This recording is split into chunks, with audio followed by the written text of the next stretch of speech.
오늘 이 시간 하나님께서 우리에게 주시는 말씀은 구약 창세기 24장 34절에서부터 38절, 42절에서부터 49절, 그리고 58절에서부터 67절까지의 말씀입니다.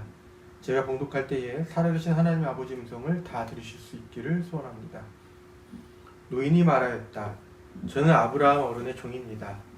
주님께서 나의 주인에게 크게 복을 주셔서 주인은 큰 부자가 되셨습니다. 주님께서는 우리 주인에게 양떼와 소떼, 은과 금, 남종과 여종, 낙타와 나귀를 주셨습니다. 주인 마님 사라는 노년에 이르러서 주인 어른과의 사이에서 아들을 낳으셨는데 주인 어른께서는 모든 재산을 아드님께 주셨습니다.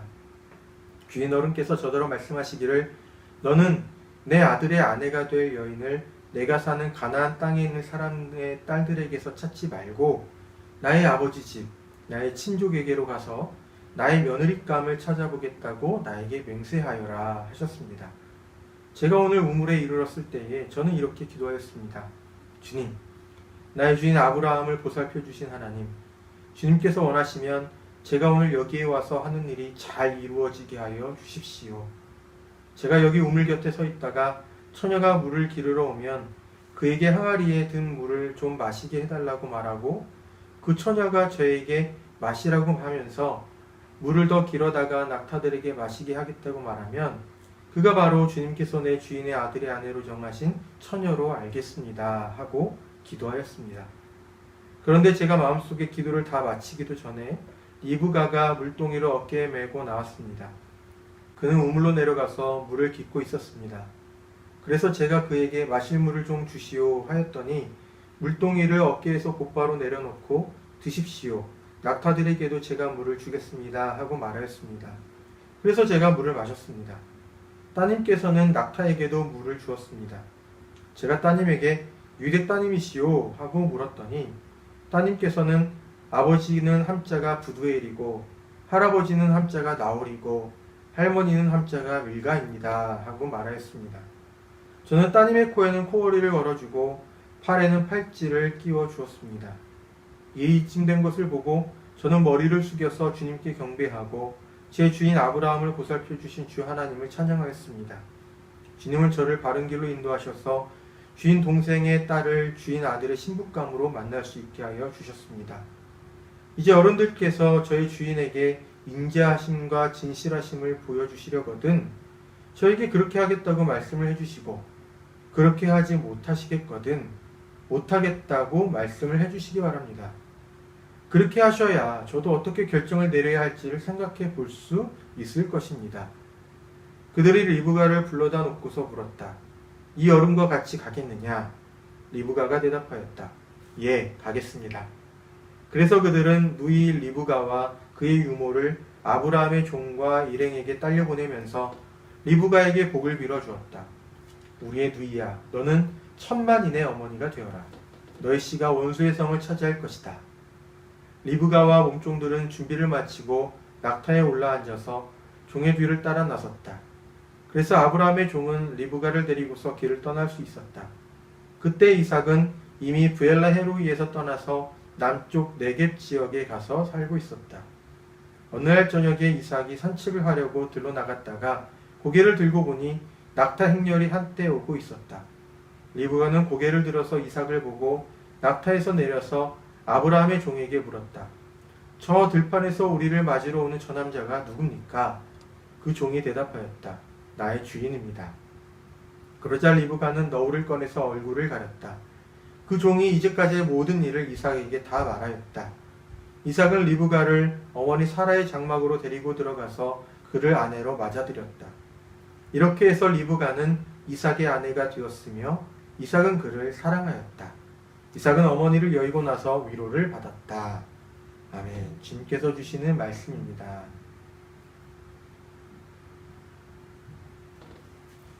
오늘 본문 말씀은 아브라함의 아들 이삭이 어떻게 그의 아내를 얻게 되었는가 그 과정을 우리에게 들려줍니다. 워낙 노년의 아들을 낳은 탓에 아브라함은 그의 말년의 아들 이삭에게 아내를 얻어줘야겠다라고 생각했던 것 같습니다. 어느 날 그가 그의 집사로 일하는 엘리에셀을 불렀습니다. 엘리에셀은 아브라함이 가나안에 정착하는 과정과 정착하여 지금에 이르기까지 그를 섬겨왔던 종이었어요. 만일 아브라함이 중요한 일을 누군가에게 맡겨야 한다면 오랜 시간 그의 곁을 지켰고 충직하게 그를 섬겼던 엘리에셀이 그 적임자 가운데 하나가 될 것입니다. 그리고 정말로 아브라함은 엘리에셀에게 중요한 일을 맡겼습니다. 그것은 그의 고향으로 가서 그의 친족 가운데 속한 여자를 그의 아들 이삭의 신부감으로 골라서 데려오라는 것이었습니다. 자부가 될 사람을 고르는 일이니 웬만큼 사람 보는 안목이 있는 사람이 아니고서는, 그리고 아브라함과 이삭이 어떤 사람을 좋게 여기는지를 알지 않고는 그 일을 성공적으로 수행하기는 쉽지가 않습니다. 그런데 아브라함이 엘리에셀에게 이러한 명령을 내리니 엘리에셀이 아브라함으로부터 얼마나 큰 신임을 받고 있었는가를 우리가 짐작해 볼 수가 있죠. 엘리에셀의 입장에서는 주인인 아브라함이 이 명령을 성공적으로 수행하리라는 보장이 없었습니다. 거기에는 몇 개의 난관이 있기 때문입니다. 첫째는 아브라함이 친족이 사는 곳을 찾아야 하는 어려움이고, 둘째는 친족을 찾았다고 해도 그들 가운데에서 주인의 아들 이삭에게 어울리는 신부감을 찾는 일에 어려움이고, 셋째는 신부감을 찾았다고 해도 그의 가족과 그를 잘 설득해서 데려오는 일에 어려움이 있기 때문입니다. 엘리에셀이 자신이 맡은 명령이 실패할 경우에 대해서 아브라함에게 말했던 것도 이러한 난관이 있다는 것을 잘 알고 있었기 때문입니다. 염려하는 엘리에셀에게 아브라함은 두 가지를 말해주죠. 엘리에셀이 조금은 마음을 편하게 먹고 길을 떠날 수 있었던 것은 아마도 아브라함이 그에게 해준 이 두 개의 말 때문입니다. 아브라함이 엘리에셀에게 했던 말 가운데 첫 마디는 그동안 아브라함과 함께 하셨고 그를 인도하신 하나님께서 엘리에셀보다 먼저 앞서 천사를 보내셔서 이 일이 성공되도록 하실 것이라는 믿음에서 나온 말이었습니다. 그리고 그 다음 말은 설사 신부감을 구했으나 그가 따라 나서지 않는다고 해도 엘리에셀의 책임이 아니라는 말이었습니다. 이렇게 엘리에셀은 아브라함의 믿음에서 나온 말과 면책의 말을 듣고 길을 나설 수 있게 되었던 것이죠. 엘리에셀은 아브라함의 고향이었던 땅으로 갔습니다. 그곳은 메소포타미아 지역의 하란이라는 도시였어요. 아브라함이 살던 가나안의 헤브론 지역에서 하란까지는 최소한 한 달은 좋게 걸리는 아주 먼 거리였습니다. 기나긴 여정 끝에 하란에 도착한 엘리에셀은 마침내 나홀의 성에 이르렀습니다. 나홀은 아브라함과 형제지간입니다. 오랜 여정을 지나 도착한 곳이었기 때문에 엘리에셀과 그 일행은 성 밖의 우물 곁에서 쉬고 있었어요. 그때가 마침 저녁 무렵이었기 때문에 여자들이 물을 기르러 나오고 있었습니다. 그때 엘리에셀이 하나님께 기도하죠. 일이 잘 되게 해달라고 말입니다. 그가 기도를 채 마치기도 전에 한 여자가 물을 기르러 왔습니다. 엘리에셀은 그 여자가 물을 채워가지고 올 때에 그에게로 가서 물을 마시게 해달라고 요청을 합니다. 그러자 그 여자는 엘리에셀에게만이 아니라 엘리에셀 일행이 끌고 왔던 낙타들에게도 물을 길어 마시게 했습니다.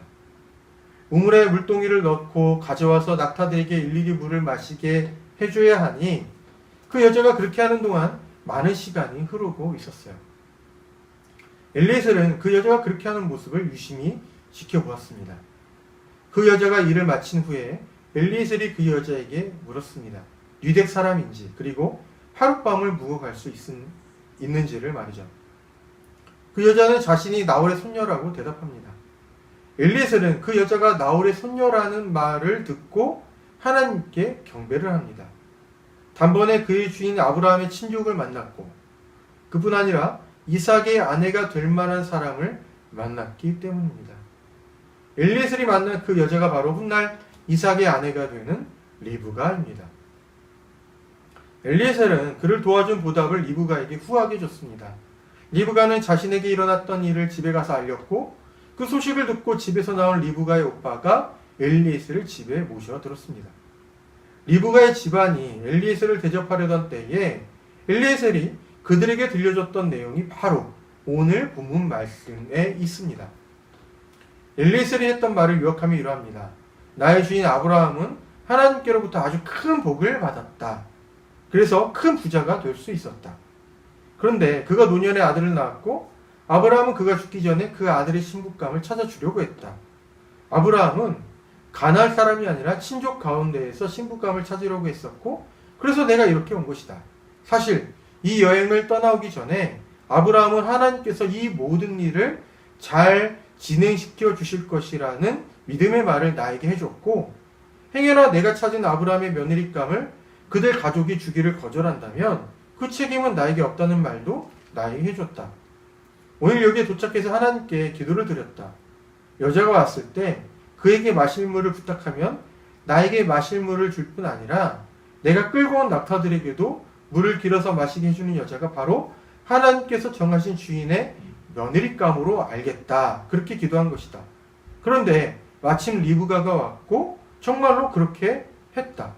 그래서 나는 하나님께서 리브가를 아브라함의 며느리감으로 정해주셨다라고 생각할 수 있었고 지금 이렇게 자초지종을 여러분께 말씀드리는 것이다. 그러니 당신들이 어떻게 할지 결정을 내렸으면 좋겠다. 거기에 따라 내가 행하도록 하겠다. 엘리에셀에게서 자초지종을 들은 리브가의 가족들은 리브가가 아브라함의 며느리가 되는 일에 하나님께서 인도하셨다라는 것을 인정하였습니다. 그리고 리브가를 보내기로 결정하죠. 그들의 그러한 결정에 엘리에셀은 많은 예물들을 그들에게 지참금으로 줬습니다. 그런데 리브가의 가족들이 리브가와 함께 며칠이라도 더 머물러 달라고 부탁을 합니다. 하지만 엘리에셀은 하나님께서 인도하셔서 된 일이니만큼 지체 없이 떠나고자 했고 리브가 역시도 곧바로 떠나겠다라고 대답하였습니다. 그렇게 해서 리브가와 함께 돌아온 엘리에셀은 아브라함의 아들 이삭이 있던 네겝으로 향했습니다. 거기서 이삭은 리브가를 만나게 되고 엘리에셀은 그간에 있었던 일들을 이삭에게 말해주죠. 그리고 마침내 이삭과 리브가는 부부가 되었다는 것으로 창세기 24장의 이야기는 끝이 납니다.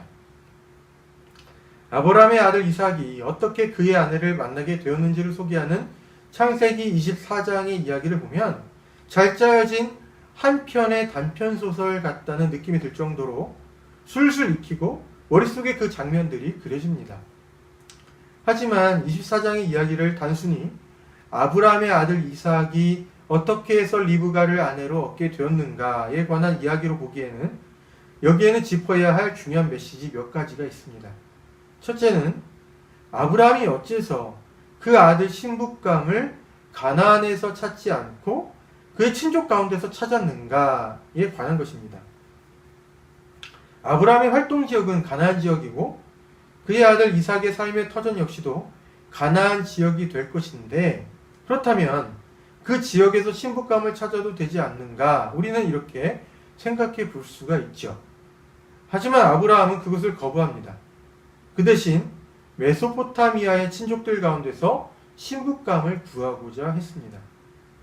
아브라함이 이렇게 한 행동에 대해서 두 가지 이유를 추측해 볼 수가 있습니다. 먼저 생각해 볼 수 있는 것은 그가 그의 재산을 이방인으로부터 보호하고자 했기 때문이라는 것입니다.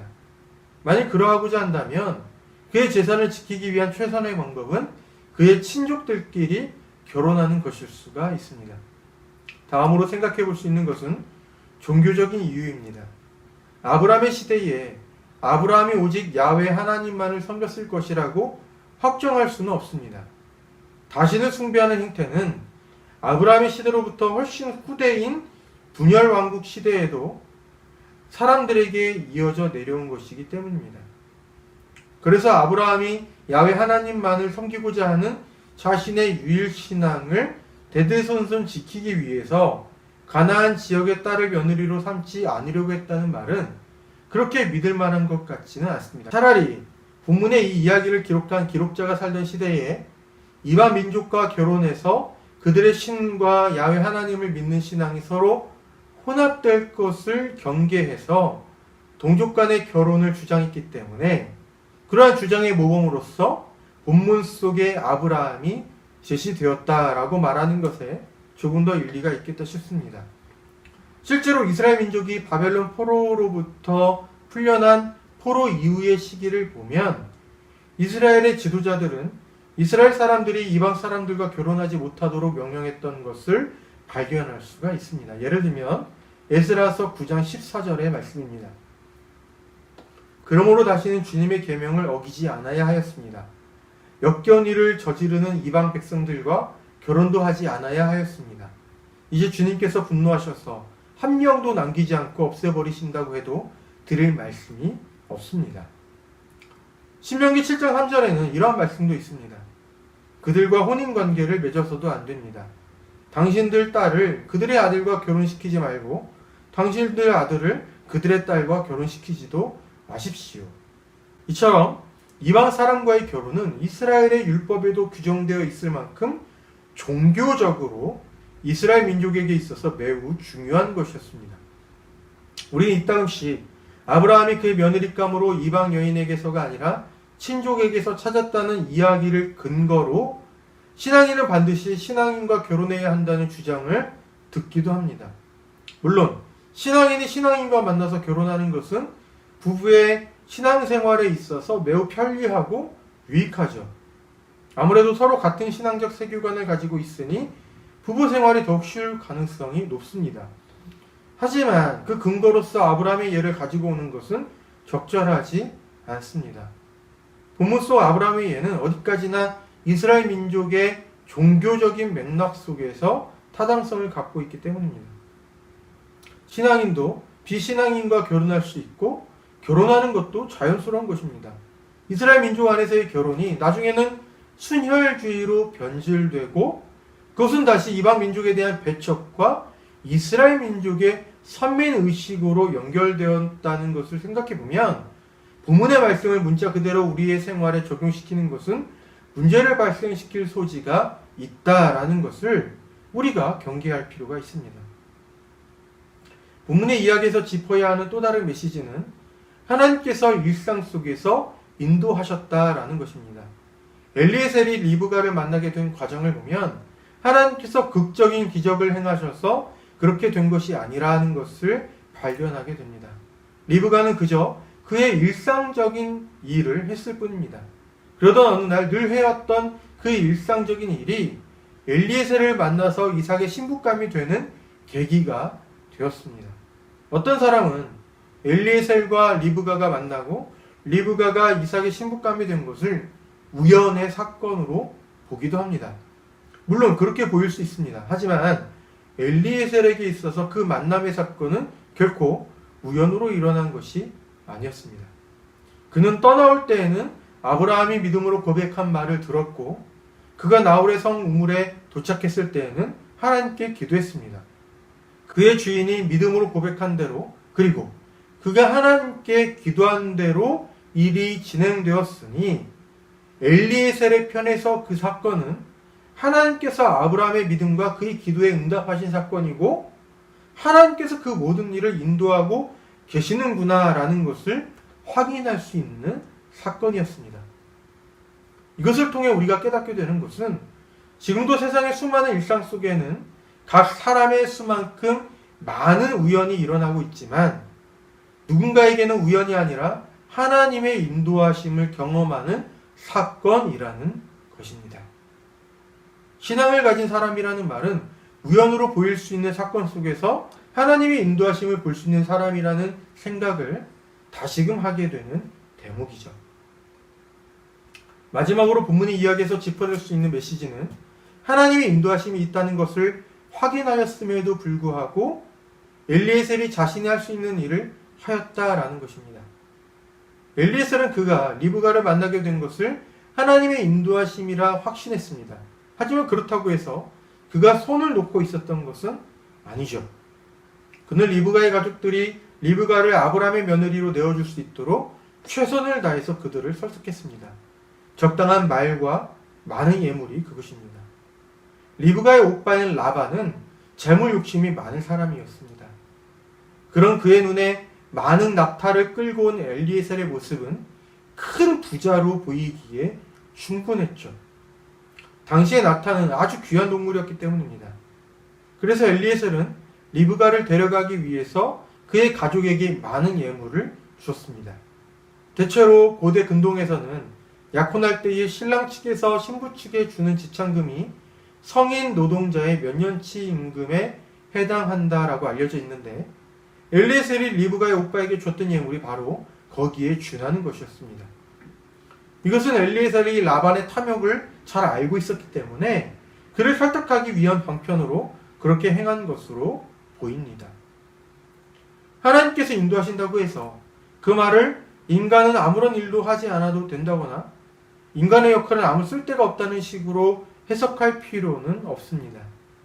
하나님께서 인도하신다고 하더라도 인간이 할 수 있는 일에 최선을 해야 합니다.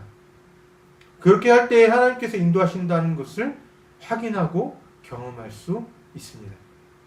사람의 일을 다한 뒤에 하늘의 뜻을 기다린다는 진인사 대천명이라는 말이 이것을 잘 드러내준다고 저는 생각합니다.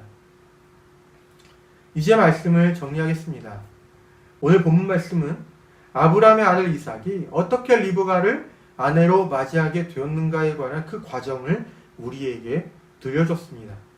리브가에게는 여느 날과 다름없는 일상의 일이었지만 하나님은 그 일상 속에서 그를 이삭의 아내가 되도록 인도하셨습니다. 그 일은 하나님께서 아브라함이 믿음으로 고백했던 말에 응답하신 것이면서 그와 동시에 엘리에셀의 기도에 응답하신 것이기도 했습니다. 얼마든지 우연으로 치부할 수 있는 일이라고 하더라도 그 속에서 하나님의 인도하심을 볼 수 있는 사람은 믿음을 가진 사람, 기도하는 사람이라는 것을 다시금 확인할 수 있었습니다. 하지만 하나님의 인도하심과 더불어서 반드시 사람의 감당해야 할 몫도 있다는 것을 확인했습니다. 지금껏 그래왔던 것처럼 앞날의 일도 하나님께서 인도하실 것이라 고백했던 아브라함의 믿음과 일상적인 기도였지만 그 기도 덕분에 하나님께서 인도하고 계신다는 것을 확인할 수 있었던 엘리에셀처럼 일상 속에 인도하시는 하나님을 경험하는 삶을 살게 되는 우리는 교회의 모든 교우들이 되기를 빕니다. 기도하겠습니다. 하나님 아버지, 저희의 일상에서 하나님의 인도하심을 발견할 수 있도록 저희의 눈을 밝혀주십시오. 수많은 우연히 만나고 얽혀서 일상이 된다고 생각하는 사람들이 있다는 것을 알고 있습니다. 하지만 세상이 올바르게 흘러가도록 일상 속에서 기도하는 사람들을 통해 하나님께서 주관하고 계십니다. 일상에서 드리는 저희의 작은 기도들이 저희에게는 하나님의 살아계심을 경험하는 사건이 되게 하시고 세상에는 하나님의 뜻이 이루어지는 사건이 되게 하여 주십시오. 언제나 어디에서나 성령님을 통하여 저희 곁에 또 저희 안에 계시며 저희와 함께 하시는 예수님의 이름으로 기도드립니다.